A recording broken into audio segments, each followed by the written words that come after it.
जय Hind and hello guys, स्वागत है आपका आपके अपने YouTube चैनल ज्ञानदेह होस्ट में। और इस वीडियो में मैं आपको बताने वाला हूं यूपीएससी यानी कि union public service commission CDS first 2023 online form के बारे में कि कैसे आपको ये फॉर्म न्यू पोर्टल के माध्यम से फिल करना है, जहां पर आपको इस वीडियो के अंदर स्टेप बाय स्टेप पूरी जानकारी दी जाएगी, जिससे कि आप इस फॉर्म को बिना किसी मिस्टेक के भर पाएंगे। तो चलिए शुरू करते हैं। तो यहाँ पर गाइज अभी जो वीडियो में देख सकते हैं हमारी ऑफिशियल वेबसाइट jobsgyan.in है, इसका डायरेक्ट लिंक इस वीडियो के डिस्क्रिप्शन में दिया है। जैसे ही आप ये लिंक ओपन करेंगे आपके सामने इस रिक्रूटमेंट की पूरी जानकारी आ जाएगी, जहां पर आप इसके बारे में संपूर्ण जानकारी जान सकते हैं और जान सकते हैं कि आपकी एप्लीकेशन फीस कितनी है, एज लिमिट कितनी है, कब से लेकर के कब तक आप लोग इस फॉर्म को भर पाएंगे, अप्लाई करने के लिए कौन से स्ट्रीम पर क्या क्वालिफिकेशन चाहिए, ये सब जानकारी आपको यहाँ पर दी गई है। इन सभी जानकारी को चेक करने के बाद में आप यहाँ पर आएंगे और आपको अप्लाई ऑनलाइन लिंक इसके ऊपर क्लिक करना है। इस पर क्लिक करने के बाद आपके सामने यूपीएससी का न्यू पोर्टल आ जाएगा। अब आप यहां से जानकारी सही से समझ लीजिएगा कि इसमें अगर आपने जब यूपीएससी ने ओटीआर जारी किया था यानी कि वन टाइम रजिस्ट्रेशन, उस वक्त आपने रजिस्ट्रेशन कर लिया था, तो आप यहां पर आपकी जो रजिस्टर्ड ईमेल आईडी है या तो वो या फिर जो आपका नंबर है जो कि आपने उस वक्त रजिस्टर किया था वो यहां पर डाल करके गेट ओटीपी पर क्लिक करके ये वेरिफिकेशन कोड फिल करके लॉगिन पर क्लिक करेंगे। बट अगर आप यहां पर फर्स्ट टाइम यूजर है, आपने अभी कोई रजिस्ट्रेशन इस वेबसाइट के ऊपर नहीं किया, तो आप यहां पर न्यू रजिस्ट्रेशन के ऊपर क्लिक करेंगे। इसके बाद में आपके सामने कुछ ऐसा इंटरफेस आएगा। अब आप यहां पर जो आपका पूरा नाम है वो 10th के सर्टिफिकेट के अकॉर्डिंग यहां पर एंटर कर देंगे। इस नेम को दोबारा डाल करके आपको यहां पर वेरीफाई नेम के अंदर एंटर करना है। यह नाम एंटर करने के बाद नीचे आता है फुल नेम। अगर आपका इस नाम के अलावा कोई फुल नेम भी है तो वो आप यहां पर दे सकते हैं, नहीं तो आप इसको खाली छोड़ दीजिए। जेंडर यहां से आप अपना सिलेक्ट कर लीजिए जो भी है, और इस जेंडर को दोबारा से सिलेक्ट करके वेरीफाई भी कर दीजिए। फिर आपको यहां पर आपकी डीओबी सिलेक्ट करनी है। पहले आप यहां पर जो आपका ईयर है वो सिलेक्ट करेंगे, ईयर के ऊपर क्लिक करके इस तरह से, और फिर यहां से आपको आपका मंथ सेलेक्ट करना है और फिर यहां से आपको डे, तो आपकी डीओबी इस तरह से आ जाएगी। इस डीओबी को आपको दोबारा से यहां पर सिलेक्ट करना है, पहले ईयर फिर यहां पर मंथ और उसके बाद में डे, तो आपकी डीओबी वेरीफाई हो जाएगी। एंड देन यहां पर आपको आपके फादर का नेम एंटर करना है। ये नाम भी आपका 10th के सर्टिफिकेट के अकॉर्डिंग होना चाहिए। इस नाम को दोबारा डाल करके आपको सेम तरीके से वेरीफाई कर देना है। ये वेरीफाई करने के बाद आता है मदर्स नेम यानी कि आपकी माताजी का नाम, तो जो भी आपकी माताजी का नाम है वो आप यहाँ पर एंटर करेंगे। इस नेम को भी दोबारा डाल करके वेरीफाई कर देंगे। वेरीफाई करने के बाद में आता है माइनॉरिटी स्टेटस, तो अगर आपकी कास्ट माइनॉरिटी में आती है तो आप यहाँ पर यस कर देंगे, और यस करने के बाद आपकी माइनॉरिटी कम्युनिटी कौन सी है वो आप यहाँ पर सिलेक्ट कर लेंगे। फिर अपना मोबाइल नंबर जो आप रजिस्टर करना चाहते हो वो आप यहां पर भरेंगे। ध्यान दीजिए कि इस नंबर के ऊपर ओटीपी जाएगा, तो सही नंबर फिल कीजिएगा। कोई अन्य नंबर देना चाहते तो आप अल्टरनेट मोबाइल नंबर के अंदर दे सकते हैं, नहीं तो आप इसको खाली छोड़ दीजिए। फिर आप यहां पर आपकी ईमेल आईडी एंटर करेंगे। ये ईमेल आईडी भी आपकी सही होनी चाहिए। कोई अन्य ईमेल आईडी देना चाहते तो अल्टरनेट ईमेल आईडी के अंदर एंटर करेंगे, नहीं तो आप इसको खाली छोड़ सकते हैं। फिर अब आपको यहां पर आपका जो 10th का रोल नंबर है वो एंटर करना है। जो भी आपका रोल नंबर है वो आप यहां पर एंटर कर दीजिए। फिर आपको यहां पर एक सिक्योरिटी क्वेश्चन सिलेक्ट कर लेना है। ये सिक्योरिटी क्वेश्चन जो आपने सिलेक्ट किया इसका कोई एक आंसर आपको देना है। ये सिक्योरिटी क्वेश्चन और इसका आंसर आपको तब काम आएगा जब आप अपना पासवर्ड भूल जाएंगे और आप उसको रिकवर करने की कोशिश करेंगे। इसके बाद में यहाँ पर कोई दूसरा जो क्वेश्चन है सिक्योरिटी का वो भी आपको सिलेक्ट कर लेना है और फिर उसका आंसर यहाँ पर दे देना है। देने के बाद ये कैप्चा कोड फिल करें और इन सभी जानकारी को चेक करने के बाद सबमिट पर क्लिक करें। सबमिट पर क्लिक करने के बाद में यहाँ पर जो आपने जानकारी अभी भरी है उन सभी का प्रीव्यू आपके सामने आ चुका है। अगर आप कोई जानकारी चेंज करना चाहते कोई गलत हो गई है तो आप अपडेट चेंज हियर के ऊपर क्लिक करके कर सकते हैं। बट अगर आपको लगता है कि सभी जानकारी सही है तो आप यहां पर आई एग्री पर क्लिक करेंगे। इसके बाद में यहां पर जो आपने नंबर भरा है और जो आपने ईमेल आईडी भरी है उन दोनों के ऊपर ओटीपी गया होगा। नंबर वाला ओटीपी ऊपर और ईमेल आईडी वाला ओटीपी नीचे डालेंगे एंड यहां पर वेरीफाई ओटीपी पर क्लिक करेंगे। अब गाइस यहां पर आप देखेंगे कि जो आपका ओटीआर है यानी कि वन टाइम रजिस्ट्रेशन है वो हो चुका है और आपको ओटीआर आईडी मिल चुकी है। आप यहां से प्रिंट के ऊपर क्लिक करके इसको प्रिंट कर लीजिएगा और प्रिंट करने के बाद में आप यहां पर लॉगिन पर क्लिक करें। लॉगिन पर क्लिक करने के बाद अब आपके सामने लॉगिन का पेज आ जाएगा। अब आप यहां पर सिलेक्ट करें कि क्या आपको किस माध्यम से लॉगिन करना है, ईमेल आईडी या फिर मोबाइल नंबर। मैं आपको प्रेफर करूंगा कि आप यहां पर मोबाइल नंबर सिलेक्ट करें। जो नंबर अभी आपने रजिस्टर किया वो यहां पर आप डालें। फिर आप गेट ओटीपी पर क्लिक करें। इसके बाद ओटीपी आपके नंबर पर जाएगा, वो ओटीपी यहां पर आपको डालना है। ये वेरिफिकेशन कोड फिल करना है एंड देन आप लॉगिन पर क्लिक कीजिएगा। अब लॉगिन करने के बाद में आपके सामने कुछ ऐसा इंटरफेस होगा जहां पर आपको बोला है कि आपको इन जानकारी को एक एक बार फिर से वेरीफाई करना है। अगर आप कोई जानकारी जैसे कि जेंडर और फिर जो आपका माइनॉरिटी स्टेटस है इसको चेंज करना चाहते हैं तो आप यहाँ पर क्लिक टू चेंज इसके ऊपर क्लिक करेंगे। बट अगर आप कोई चेंजेस नहीं चाहते तो आप यहाँ पर एक न्यू पासवर्ड क्रिएट करेंगे। इस पासवर्ड के अंदर कैसा होना चाहिए बेसिकली ये आपको जान लेना है। पासवर्ड के अंदर इंग्लिश का कैपिटल वर्ड, कोई स्मॉल वर्ड और फिर यहाँ पर एक स्पेशल कैरेक्टर एंड साथ ही कोई डिजिट भी होने चाहिए। कुछ इस तरह का पासवर्ड आपको क्रिएट करना है। उस पासवर्ड को दोबारा डाल करके वेरीफाई करना है एंड देन यहाँ पर आपको सबमिट पर क्लिक करना है। अब दोस्तों आपके सामने आपका डैशबोर्ड आ जाएगा। अब यहाँ पर आप लेटेस्ट नोटिफिकेशन के ऊपर क्लिक करेंगे। इस पर क्लिक करने के बाद आपके सामने कुछ ऐसा इंटरफेस आएगा जहां पर आप ऊपर की तरफ CDS की पोस्ट देख सकते हैं। नीचे यहाँ पर NDA की दी गई है जिसकी फॉर्म फिलअप की वीडियो में ऑलरेडी बना चुका हूं।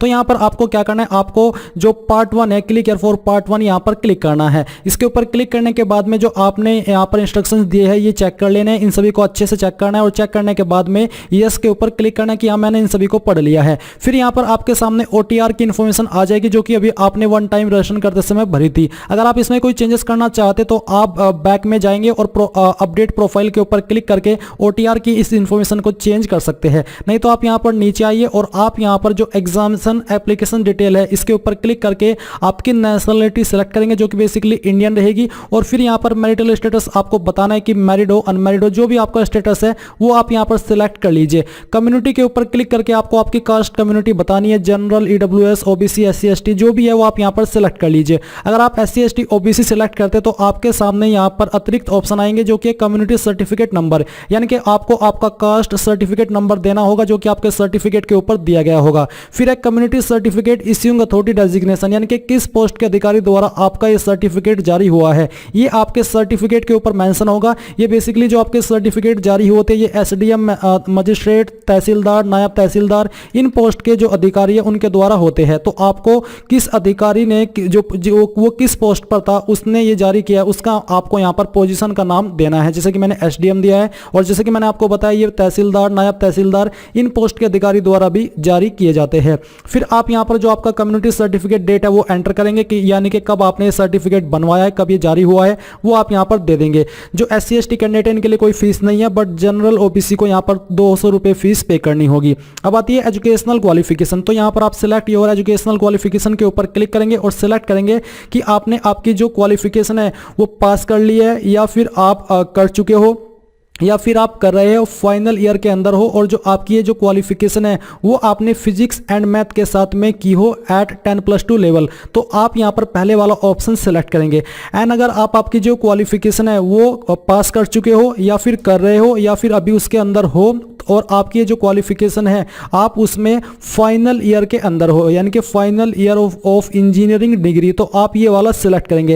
एंड अगर आपकी ये जो क्वालिफिकेशन है वो जो है फाइनल ईयर के अंदर हो और आपके पास इसमें जो अदर सब्जेक्ट है, यानी कि जो आपका पहले वाला ऑप्शन है फिजिक्स, केमिस्ट्री, फिजिक्स, मैथमेटिक्स का, आपके पास ये जो सब्जेक्ट है वो नहीं है, तो आप यहाँ पर तीसरे वाला सिलेक्ट कर लेंगे। यानी कि जो आपकी क्वालिफिकेशन है डिग्री की इसमें आपके पास फिजिक्स एंड मैथमेटिक्स नहीं है 10+2 लेवल पर, तो आप यहाँ पर तीसरे वाला ऑप्शन सेलेक्ट कर लेंगे। तो यहाँ पर जैसे कि मेरी ये जो क्वालिफिकेशन है वो मैंने पास कर ली है और वो फिजिक्स एंड मैथ के साथ में पास की है, तो मैं यहाँ पर ये वाला फर्स्ट वाला सिलेक्ट कर लेता हूँ। अब आप जो आपका जो एड्रेस है वो एड्रेस फिल करेंगे। पूरा एड्रेस आपको यहाँ पर अपना फिल कर देना है। इसको फिल करने के बाद में यहाँ पर आपकी स्टेट सेलेक्ट करनी है, उस स्टेट के अंदर आपकी कौन सी डिस्ट्रिक्ट है वो सिलेक्ट करना है। फिर यहाँ पर आपको आपका पिन कोड एंटर करना है एंड देन इन सभी जानकारी को चेक करते हुए कंटिन्यू पर क्लिक करना है। अब गाइज मैं आपको बताना चाहूंगा Shri Krishna publisher private limited यानी कि SK बुक्स की मैथमेटिक्स बुक के बारे में। और जो SK बुक्स है ये इंडिया का one of biggest book publication house है और इसी की मैथमेटिक्स की ये बुक है, तो प्रिपरेशन करने के लिए ये बुक आपके लिए सबसे बेहतर है।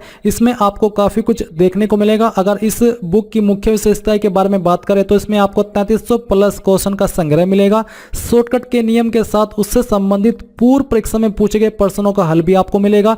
सभी प्रश्नों का शॉर्टकट विधि के साथ हल किया गया है। इस बुक का इस्तेमाल आप लोग सभी जो कॉम्पिटिटिव एग्जाम है उसके लिए कर सकते हैं। एंड यहाँ पर आपके सभी टॉपिक्स जैसे कि अर्थमेटिक, अलजेब्रा, ज्योमेट्री, ट्राइग्नोमेट्री ये सभी शामिल किए गए हैं। तो इस बुक को बाय करने का लिंक आपको वीडियो के डिस्क्रिप्शन में दिया है। अगर आप मेरी रिकमेंडेशन भी चाहते हैं मैथमेटिक्स की बुक के लिए तो ये बेस्ट बुक है, आप इसको जाइए और वीडियो को दिए गए डिस्क्रिप्शन लिंक से परचेज कर लीजिए। अब गाइज गाइज आपके सामने यहाँ पर फोटो आइडेंटिटी कार्ड का सेक्शन आ जाएगा। तो आपको यहाँ पर कोई एक आईडी सिलेक्ट कर लेनी है। इनमें से आपके पास कोई एक आईडी होनी ही चाहिए। तो जो भी आईडी आपने सिलेक्ट किया है उसका नंबर आप यहाँ पर एंटर करेंगे। इस नंबर को दोबारा डाल करके आप वेरीफाई करेंगे। फिर स्पेसिफिक डिटेल्स के अंदर यहाँ पर है क्या आपके पास DGCA भारत द्वारा जारी वैध एवं वाणिज्यिक पायलट लाइसेंस है। अगर हाँ तो यस करेंगे, नहीं तो आपको नो ही रहने देना है। प्रेफरेंसेस आप किसको कितनी देना चाहते हैं, जैसे कि आप यहाँ पर IMA को पहली देना चाहते हैं तो आप यहाँ पर पहली लिखेंगे। इसके बाद आप यहाँ पर OTA को सेकंड प्रेफरेंस देना चाहते हैं, इसको आप थर्ड देना चाहते हैं और इसको आप फोर्थ देना चाहते हैं तो आप सिलेक्ट कर लीजिए। अगर आपको किसी एक कोई प्रेफरेंस देनी है तो आप उसमें एक लिख करके बाकी में आप 00 लिख देंगे। फिर आपसे पूछा कि क्या आपके पास NCCC प्रमाण पत्र है सीनियर डिवीजन का, या फिर उसका आपको वो मिलने की संभावना है, तो आप यहाँ पर यस करेंगे। यस नहीं आपको बताना कि कौन सा आपको मिल सकता है, नहीं तो आप यहाँ पर नन क्लिक कर देंगे। इसके बाद क्या सेना बल में कार्यरत है, अगर आप है तो यस करें, नहीं तो यहाँ पर भी नो कीजिए। अब आपसे पूछे कि क्या आप सैनिक स्कूल से संबंध रखते हैं, अगर आप ऐसे कैंडिडेट है तो यहाँ पर यस करेंगे, नहीं तो नो ही रहने दीजिए। इसके बाद आप कंटिन्यू पर क्लिक करेंगे। अब गाइज आपके सामने आपके फॉर्म का प्रीव्यू आ जाएगा। आपको यहाँ पर इन सभी जानकारी को चेक करना है और अगर आप कोई जानकारी अपडेट करना चाहते हैं तो अपडेट के ऊपर क्लिक करके अपडेट करेंगे, नहीं तो आप आई एग्री के ऊपर क्लिक करके यहाँ पर जो वेरिफिकेशन कोड दिया है इसको फिल करेंगे और फिर आप यहाँ पर आई एग्री पर क्लिक करके यहाँ से ओके कर देंगे। ओके करने के बाद में आपका जो रजिस्ट्रेशन है वो हो जाएगा। एंड अगर आप इस फॉर्म को जनरल OBC से भर रहे हैं तो आपके सामने पहले पेमेंट का पेज आएगा। आप अपनी एप्लीकेशन फीस जमा करने के बाद ही इस इंटरफेस को देख पाएंगे। अब आपको यहाँ पर नीचे आना है और यहाँ पर इस जानकारी को आपको प्रिंट कर लेना है। रजिस्ट्रेशन स्लिप प्रिंट करने के बाद में आप यहाँ पर लेटेस्ट नोटिफिकेशन के ऊपर क्लिक करेंगे। इसके ऊपर क्लिक करने के बाद अब आप यहाँ पर upload photo sign and photo ID upload, इस पर क्लिक करेंगे भाग 2 पर। और इसके बाद आपके सामने कुछ ऐसा इंटरफेस आएगा। आप यहाँ पर पहले ये जान लीजिए कि किस तरह का फोटो एक्सेप्ट होगा और किस तरह का सिग्नेचर एक्सेप्ट होगा। किस तरह के एक्सेप्ट नहीं होंगे वो यहाँ पर आपको दिए हैं। एंड आप ये चीज भी समझ लीजिए कि जो आपका फोटो है उसका पिक्सल 350 × 350 होना चाहिए। साइज 20 से 300 KB के बीच में रहना चाहिए। एंड जो सिग्नेचर है उसका पिक्सल 1000 × 1000 रहना चाहिए। इसका साइज भी 20 से 300 KB के बीच में रहना चाहिए। एंड जो आपकी ID है इसका फॉर्मेट PDF और साइज इसका भी 20 से 300 KB में रहना चाहिए। अब आप यहाँ पर चूज फाइल के ऊपर क्लिक करेंगे और दिए गए पिक्सल के अंदर जो आपने फोटो बनाया है वो आप यहाँ पर अपलोड करेंगे। मैं आपको बता दूं कि जो आपकी फोटो की फाइल है उसमें आपको कोई स्पेस नहीं देना, नहीं तो आपको फाइल अपलोड करने में प्रॉब्लम फेस करनी पड़ेगी। तो चलिए आप यहाँ पर पिक्चर्स के ऊपर आइए और जहाँ पर आपका फोटो है वो आप उसको सिलेक्ट कीजिए। सिलेक्ट करने के बाद यहाँ से ओपन कीजिए तो आपका फाइल का नेम आ जाएगा। एंड आप सेम वे में सिग्नेचर अपलोड करेंगे। सिग्नेचर की फाइल सिलेक्ट करें, इसको ओपन करें, आपकी फाइल आ जाएगी। एंड देन आप यहाँ पर आपका जो ID है वो भी अपलोड करें। इसका फॉर्मेट PDF का रखा है तो आपका अगर ये जो ID है इमेज में है, फोटो में है, तो आप उसको PDF में कन्वर्ट कर लेंगे। एंड देन आप यहाँ पर उसको अपलोड कर देंगे।